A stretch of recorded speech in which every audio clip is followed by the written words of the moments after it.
Hello and welcome to the Vanessa Eriksson podcast, here to bring you meaningful conversation on data, AI, innovation and leadership. Today, your host Vanessa is joined by none other than Leif Östling. Throughout his extraordinary career, he's shown what timeless leadership looks like. As we now enter an era defined by AI and rapid change, who better to help us understand how great leadership lasts and evolves than a living legend himself? Stay tuned.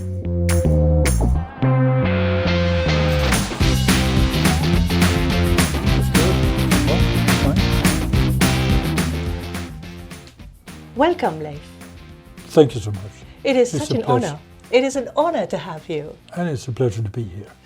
I've read about you, and it's so amazing. So I'm thinking when you look back at your career, and when you're leading Scania and Volkswagen, what leadership principles stand out?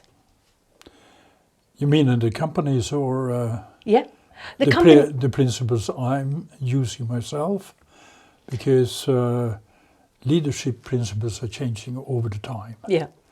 And when I started at Scania it was 1970, many years ago. Yeah. It was old traditional hierarchical leadership. The boss was a boss. Yeah. He told everybody, I decide, and I can also tell you whether you do a good job or you are an idiot. And if you're an idiot, you have to leave the company. That was... Times have changed. It has changed enormously. Yeah.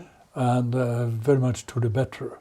And today leadership is very much the ability you have to create a good team. And I must say, during my very long career here in Sweden, that the very best leaders that has been leaders with a background in sports, and especially in team sports like football, ice hockey, because they learned the leadership very, very early, how to build a team. Yeah. And that we all in the team have a responsibility to reach a target, a goal.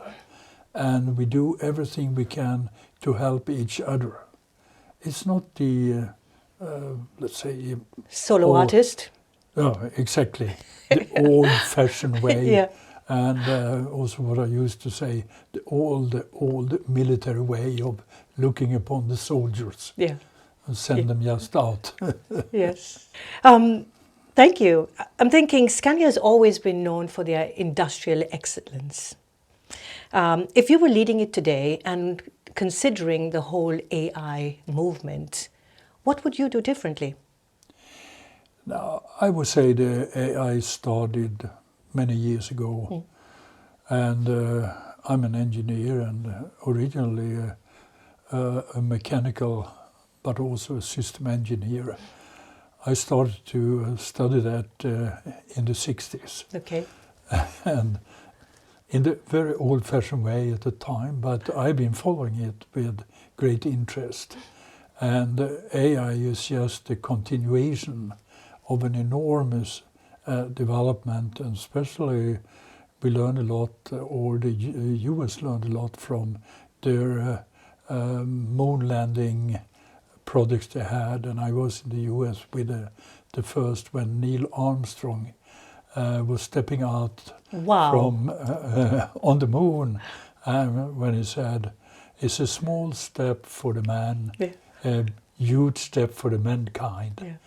And after that, it has just been continuing to develop further, and I must say they accelerated when we started to get modern mobile telephones in the 90s, and especially with the iMac, when they came with where you could take a photo, and just not a photo, also a small movie, and you could send it around to your friends.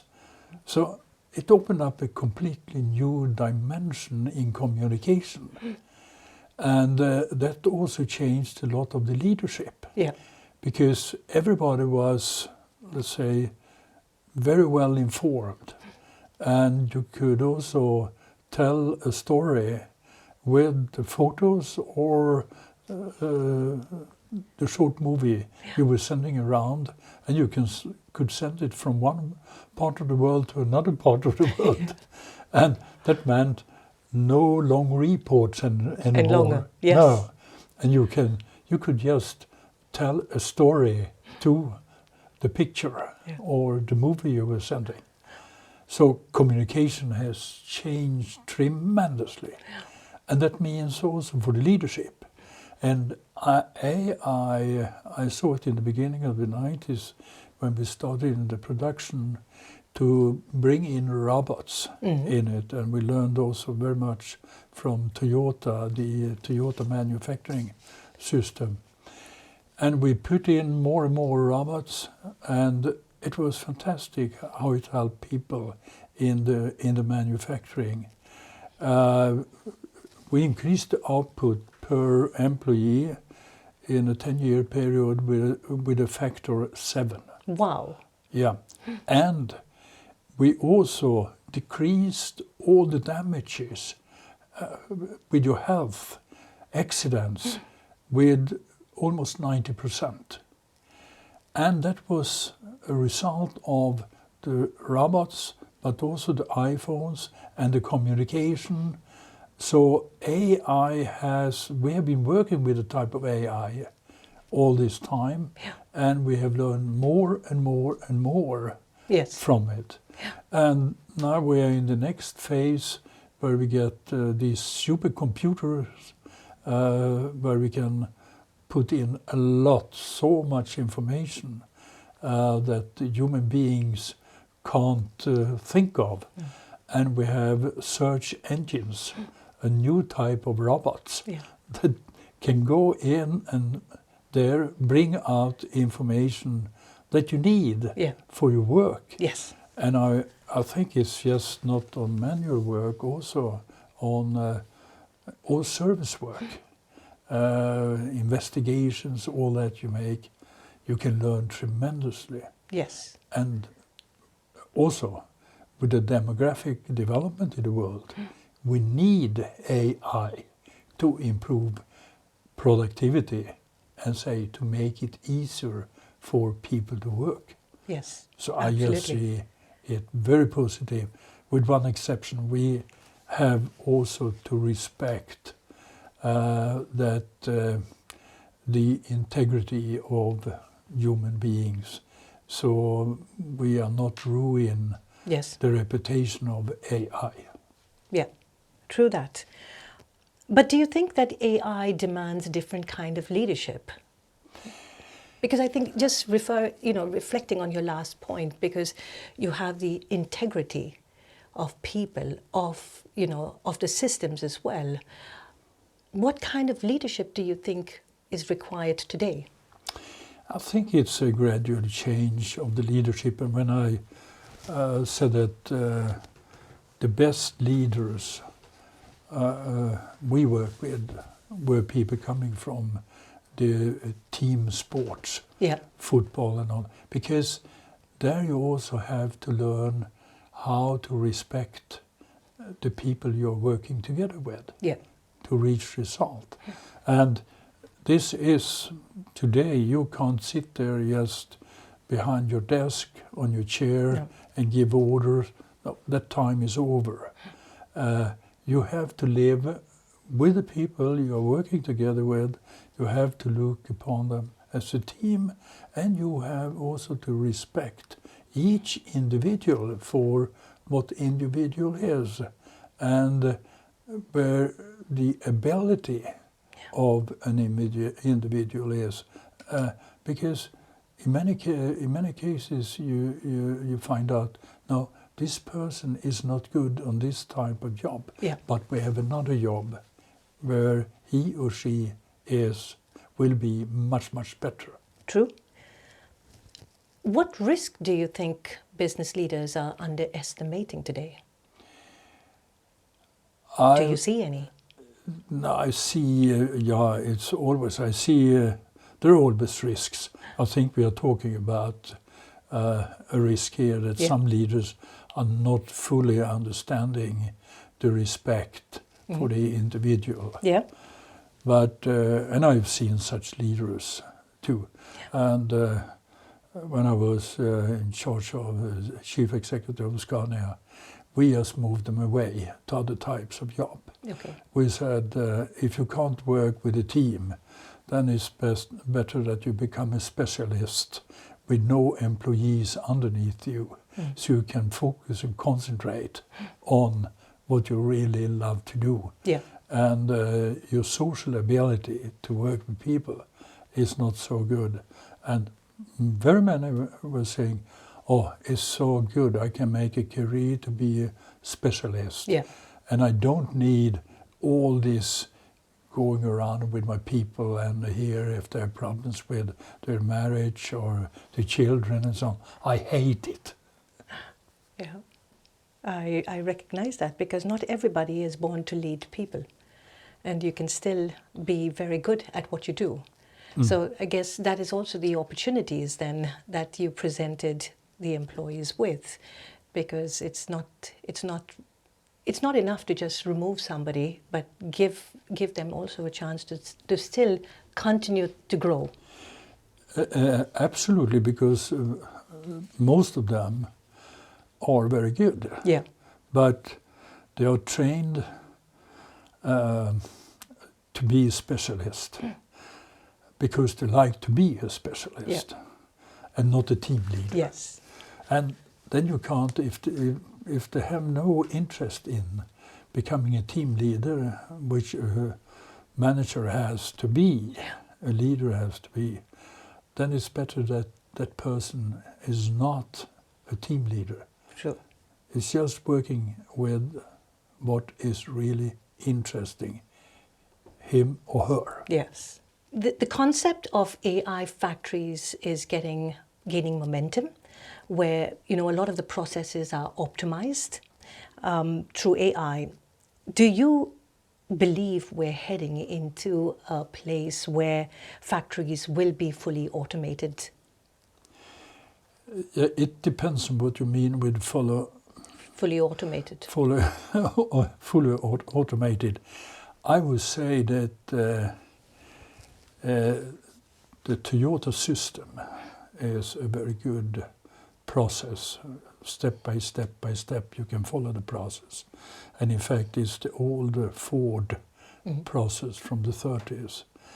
And of course, with more intelligence, you can follow the process in a better way. Yeah. But you will always need people in the process. But it will facilitate for the people being in the process, and we are not wearing out the people in the way we have done in the past. So I see that as something very positive with AI. Of course, AI will play a role here. And I think also in the service sector, we are just in the beginning.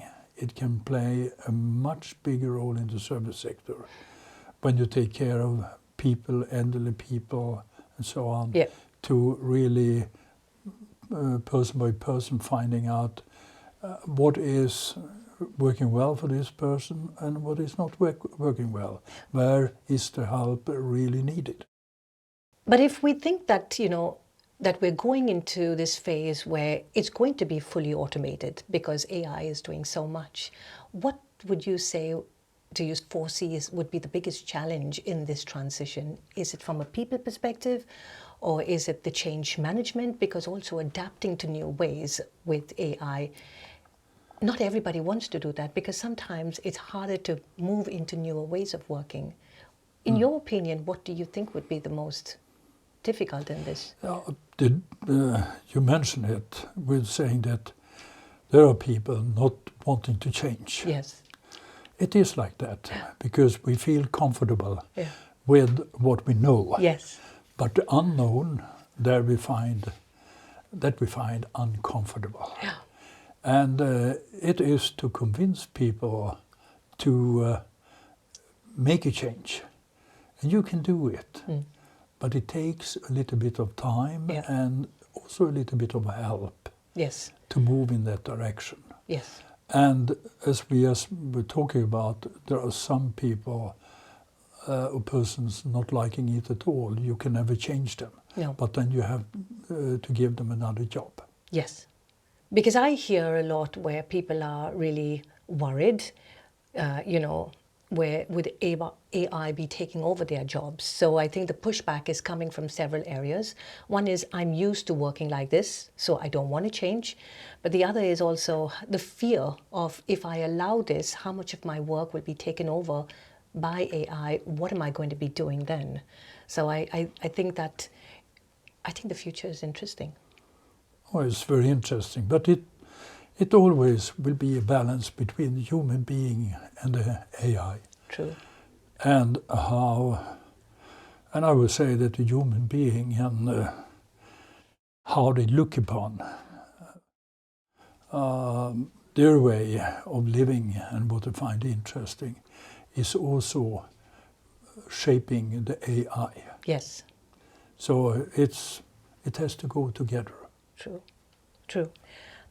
So, today I have my own company, but just before that I was working at Svenskt, software for self-driving cars.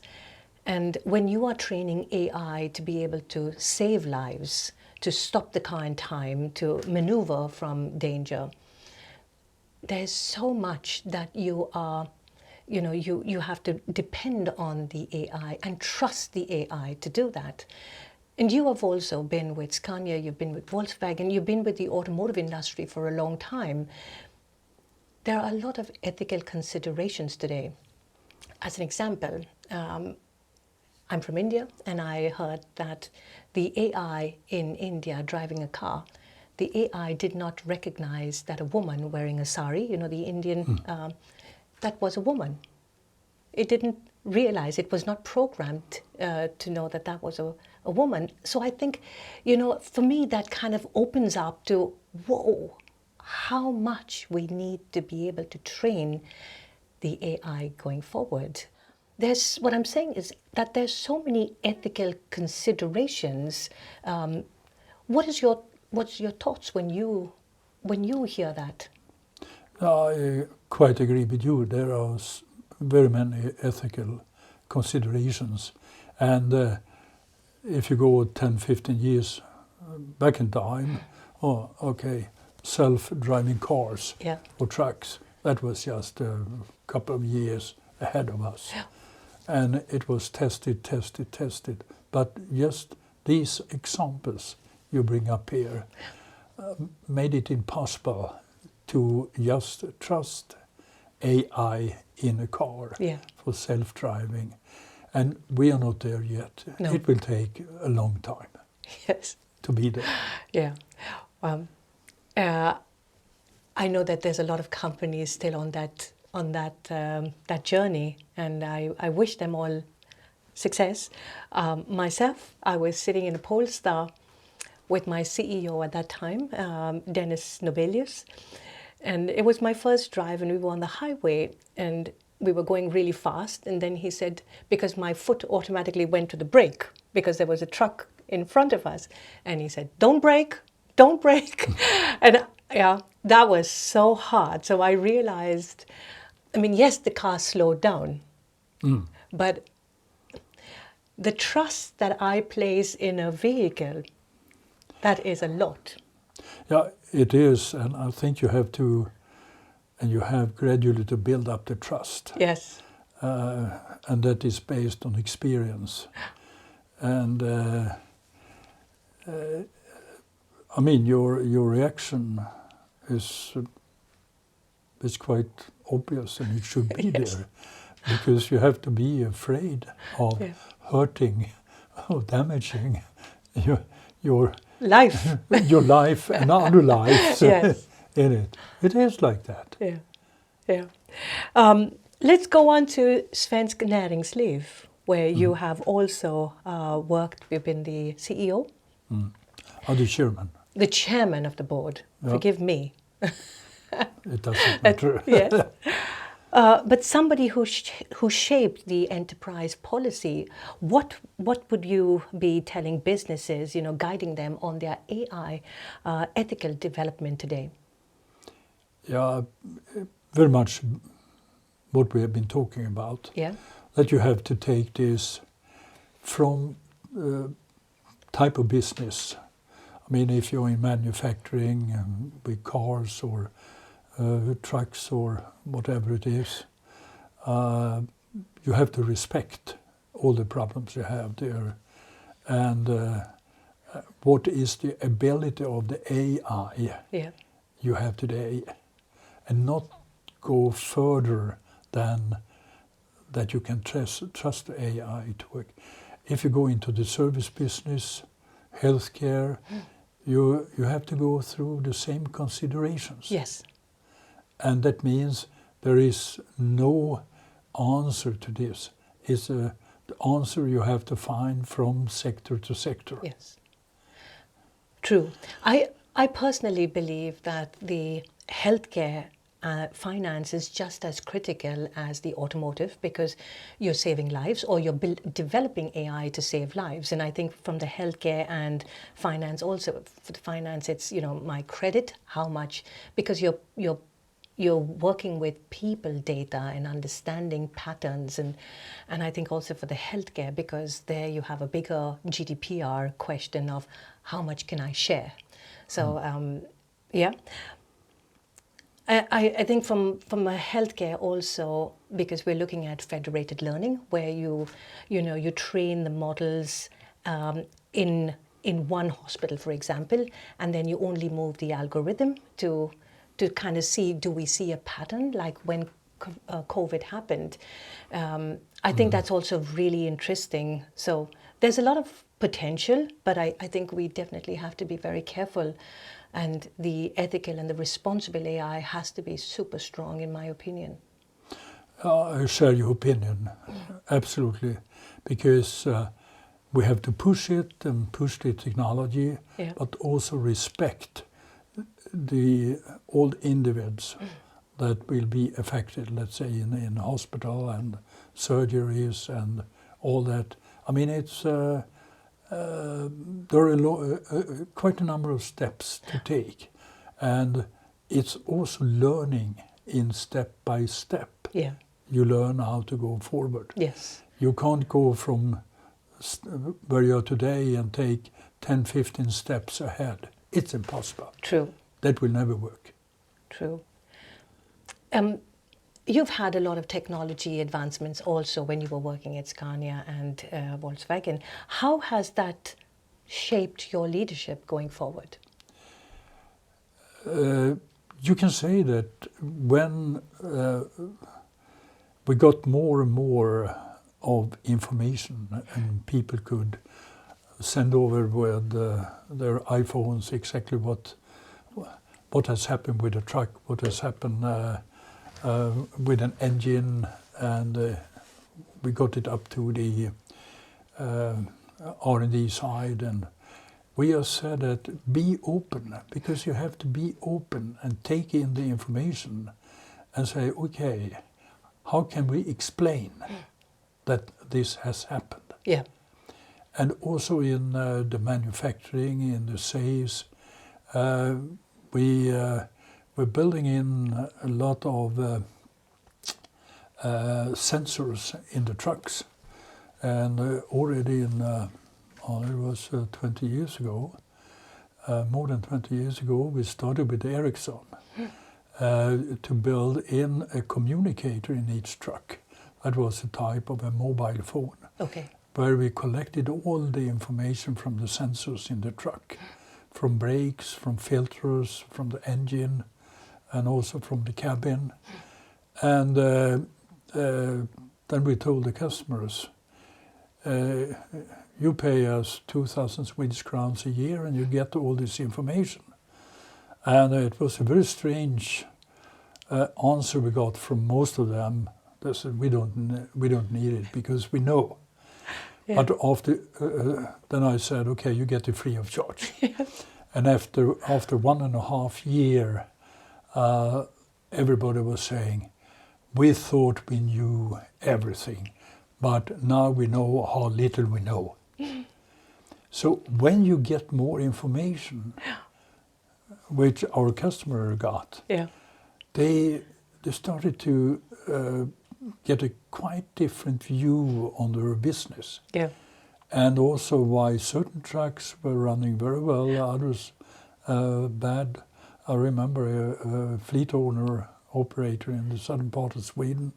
He had 12 trucks and he had problems in the fleet. Yeah. And he said, he called me up and said, now I'll thank you so much because now I know who the hell is the worst driver we have in the fleet. Mm-hmm. And that's my son. So now I put him in another job. He is costing me too much, and not just me as owner, but also the risks he's taking out on the roads in the way he is driving. Yeah. So information is very important, and that's another part of, let's say, together with your customers, you build up sensors that very well can give a picture about how a unit is working, and then you send it back, the information to the owner. Yeah. So it's a learning process. Yes. Yeah. But I'm really happy to hear you say that, you know, from the start, nobody wanted to pay for this information, right? Because I've been on the same journey, and it was so hard because you're creating these data products. I'm going to tell you, you know, what's your peak time, when you should be putting more people in the shop, because this is the time when you have most customers coming in. And that this is when I was chief data officer at Nets, you know, fintech, and nobody wanted to pay for that. But I think that and this was way back a few years ago. I'm hoping that that attitude has changed because, again, like you say, information gives you the insights to know what is it I don't know. Yeah, and it's also very important, if you're a leader, it's also very important for the people you have in the team, because then you get information from the reality, not, well, the blaming, I guess, it has been like this and so forth. You get rid of that. Yes. You get the facts on the table. And it's interesting, now, 20 years later, I think Scania has about close to 1 million trucks around the world. That every second is sending in the information to us and to the owner. Yeah. And everybody is so happy with it. And no discussion about paying for it anymore. Yes. What advice would you give young leaders that are, you know, stepping into this world, and where AI, for them, AI is just a given? They cannot imagine a world where it didn't exist.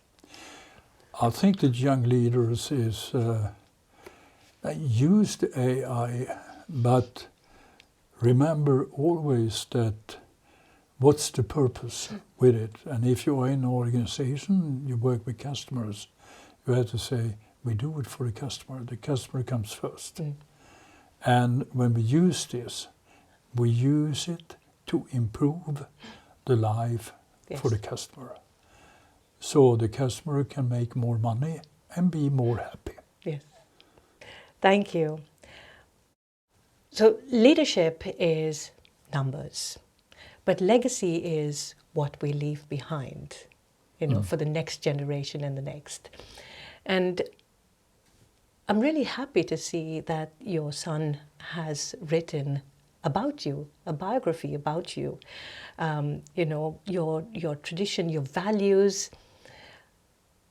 How do you feel about that? And what would you like the younger generation to take from there? I think I got so many questions from people. Yeah. Can't you write a book about what you're doing, have been doing, how you've been thinking, because Scania has been the very best example in Sweden when it comes to the development of leadership. And I told Leif Östling once from Volvo, who put a bid on Scania, that was in '99. If you have called me up, I could have sent over some 5-6 persons, and they had really cleaned up the whole Volvo organization.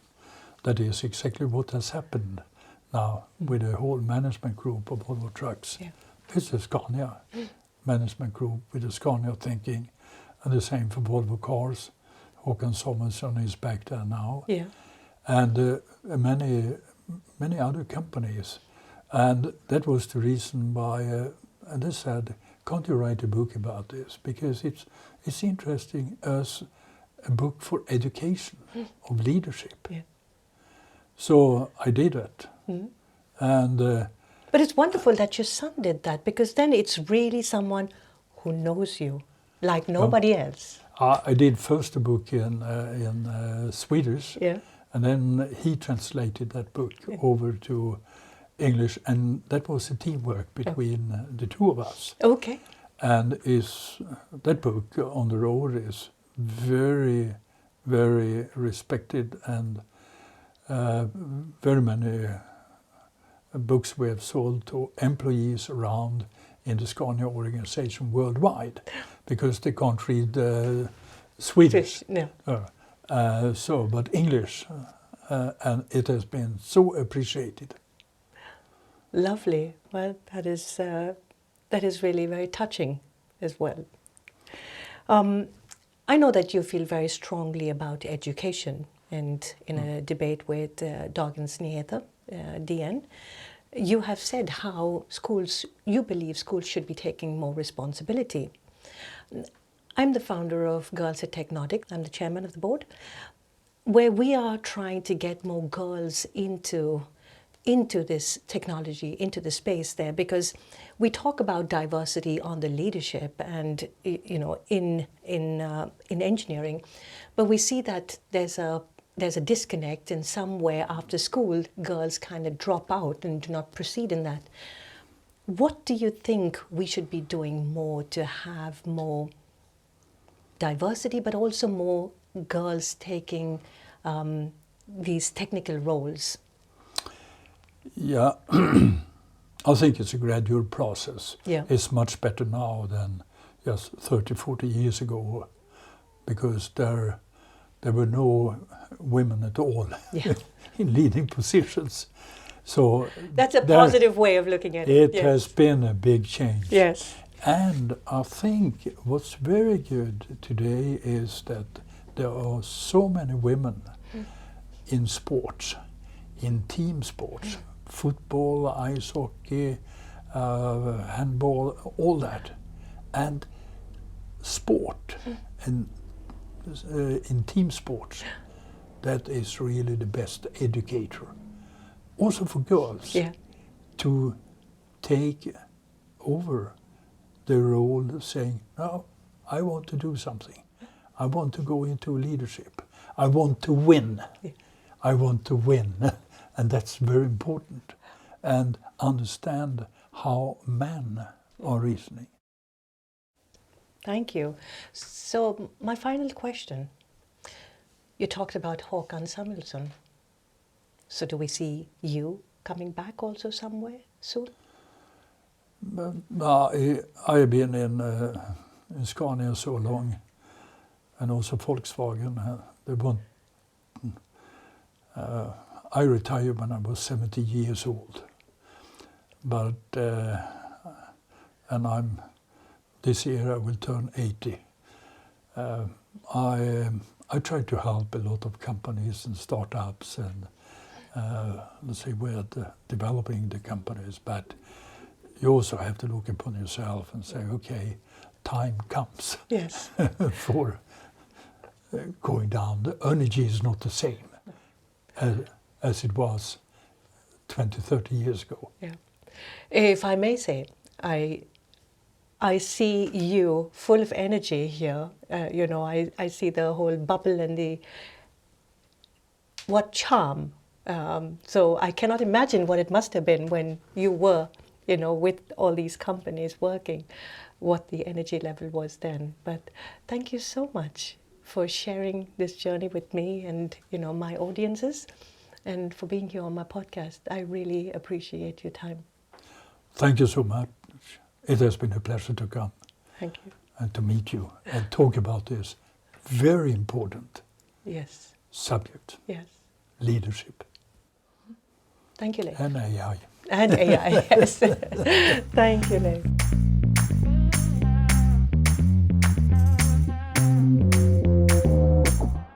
If you enjoyed this episode, please like and subscribe, and stay tuned for more.